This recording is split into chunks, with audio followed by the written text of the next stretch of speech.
দর্শক, আজ ১৩ই জুলাই ২০২৬ আর গতকাল রাত নামতেই ইরানের উপর ভয়াবহ হামলার খবর সামনে চলে এসেছে।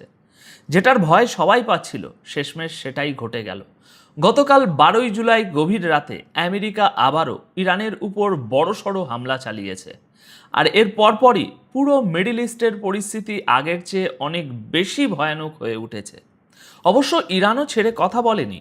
তারা পাল্টা বড় হামলা করে বেশ কয়েকজন আমেরিকান সেনাকে মেরে ফেলার দাবি করেছে, যার প্রমাণ আমি একটু পরেই আপনাদের দেখাবো।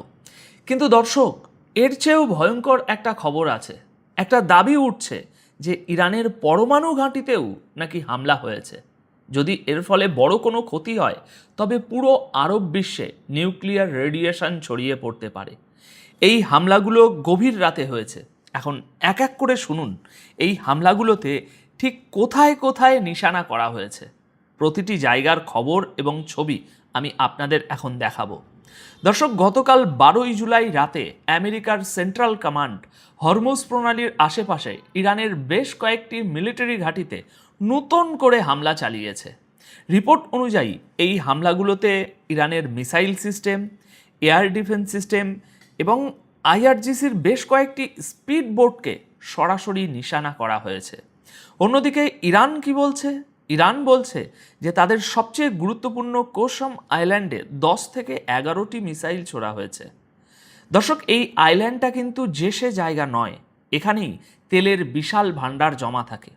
ইরানি সূত্র বলছে কোসম আইল্যান্ডের পাশাপাশি বন্দর আব্বাসের বেশ কিছু এলাকাতেও জোরালো বিস্ফোরণের শব্দ শোনা গেছে।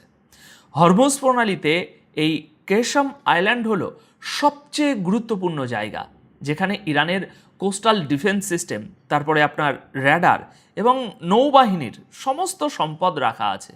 আর ঠিক এই কারণেই এই হামলাগুলোকে শুধু সাধারণ কোনো এয়ার স্ট্রাইক বলা যাবে না। এটা মূলত হরমুজ প্রণালীতে ইরানের সামরিক ক্ষমতাকে পুরোপুরি পঙ্গু করে দেওয়ার একটা মার্কিন চেষ্টা। এদিকে আমেরিকার পলিটিক্যাল ম্যাগাজিন এক্সিওস এক সিনিয়র আমেরিকান অফিসিয়ালের বরাতে ঠিক একই দাবি করেছে যে আমেরিকা হরমুজ প্রণালীর চারপাশে থাকা ইরানের মিসাইল সিস্টেম আর আইআরজিসির স্পিড বোটগুলোকে উড়িয়ে দিয়েছে। এরই মাঝে ইরানের সরকারি নিউজ এজেন্সি ইরনা জানিয়েছে যে হরমুজগানে হওয়া এই হামলায় একজন মেনটেনেন্স ওয়ার্কার নিহত হয়েছেন এবং ২ জন আহত হয়েছেন। দর্শক, এইসব খবর গতকাল ১২ই জুলাই রাত ১০টার পর থেকে আসতে শুরু করে, ডেভেলপ হতে শুরু করে। কিন্তু এর মধ্যে কিছু সূত্র এমন একটা দাবি করেছে যা শুনলে আপনার রক্ত হিম হয়ে যাবে। তারা বলছে এই হামলার নিশানা নাকি নিউক্লিয়ার ফ্যাসিলিটির কাছাকাছি এলাকাগুলোতেও হয়েছে। যদি সত্যি সত্যি কোনো নিউক্লিয়ার ফ্যাসিলিটির ক্ষতি হয় এবং রেডিয়েশন ছড়ায়, তবে সেটা শুধু ইরানেই আটকে থাকবে না, এর মারাত্মক প্রভাব পড়বে উপসাগরীয় আরব দেশগুলোতেও। দর্শক, এবার ইরানের পাল্টা হামলার খবরগুলো শুনুন আর সাথে ছবি ভিডিওগুলোও দেখুন। গতকাল ১২ই জুলাই গভীর রাতে আমেরিকার হামলার পরপরই ইরান পাল্টা আঘাত এনেছে। রাতভর আসা প্রাথমিক রিপোর্ট অনুযায়ী ইরান কুয়েতে থাকা আমেরিকার সামরিক ঘাঁটিতে আবারও মিসাইল হামলা চালিয়েছে। যুদ্ধ পরিস্থিতি ট্র্যাক করা কিছু সোশ্যাল মিডিয়া হ্যান্ডেল দাবি করছে যে ইরান আমেরিকার অ্যাটকমাস মিসাইল সিস্টেমকে নিশানা করেছে। এরই মাঝে আল মায়াদিন পত্রিকা সহ বেশ কিছু সূত্র দাবি করছে যে এই হামলায় আমেরিকান ফোর্সের বেশ কয়েকজন জওয়ান নিহত হয়েছে। ফার্স নিউজ তো বলেই দিয়েছে যে ৩ জন আমেরিকান সেনা মারা গেছে। আমি আপনাদের এখনই দেখাচ্ছি বিস্তারিত ওই খবরের।